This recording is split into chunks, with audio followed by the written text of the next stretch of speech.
শুন অর্থাৎ বিল্লাল, তোরে আমি কইতাছি, তুই যে আবু সাইদ পোলাটা, এই পোলাটা লইয়া যে টাকা লইয়া ব্যবসা শুরু করছিস, তুই এটি ঠিক করতেছস?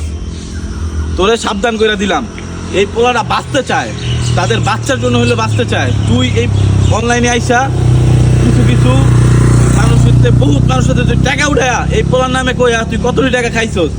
রাব্বি পোলাটা আছে যে দেখলাম, ওই যে এয়ারপোর্ট গেছে, ও নাকি ইন্ডিয়া থেকে ওর বলে চিকিৎসা হয় নাই, কা ওরে বাংলাদেশে পারে স্যার, বলে কোটি টাকা লাগবে, আরো অনেক অনেক টাকা হোয়াটসঅ্যাপ বিল্লাল।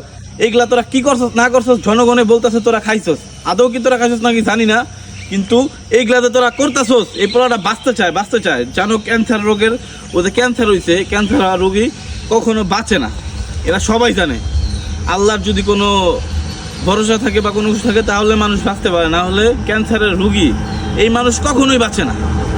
এটা হলো সবাই জানেন আপনারা। আর ও ক্যান্সার হয়েছে, গেছে হইলো কোন হসপিটালে, ও ক্যান্সার হসপিটাল না যায় অন্য হসপিটালে গেছে, এখন ঠিক আছে, ওরে এইখান থেকে ওরে পাঠাইছে ইন্ডিয়াতে চিকিৎসা হয় না, কোটি টাকা লাগবে।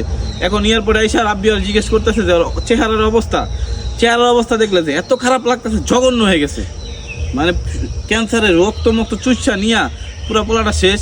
যাই হোক, এই পোলাটা বাঁচতে চায়, যদি কেউ পারেন তাহলে ওর দিকে কেউ সবাই সাহায্য করেন। কিন্তু এই অর্থাৎ বিল্লাল, তুই এই ব্যবসা শুরু করিস অনলাইনে না, এটি বাদ দিয়া দে। আইসি কই জানো, গাজীপুরে, তোরা অনিং দিয়া দিলাম, তুই এটি করিস না, তাহলে মানুষের অভিশাপে তুই মরে যাবি, দেখবি ওর মতো তোর হইতে পারে, এরকম ক্যান্সার আক্রান্ত হইতে পারে। যাই হোক, এটি কর ভালো না, কিন্তু অর্থাৎ বিল্লাল তুমি সবার জন্য ভালো কাজ করো, কিন্তু ভালোভাবে করার চেষ্টা করো। এই যে মানুষদের যে টাকা উঠাইয়া এই ব্যবসা করো না। যাই হোক, এই কথা শেষ ছিলাম।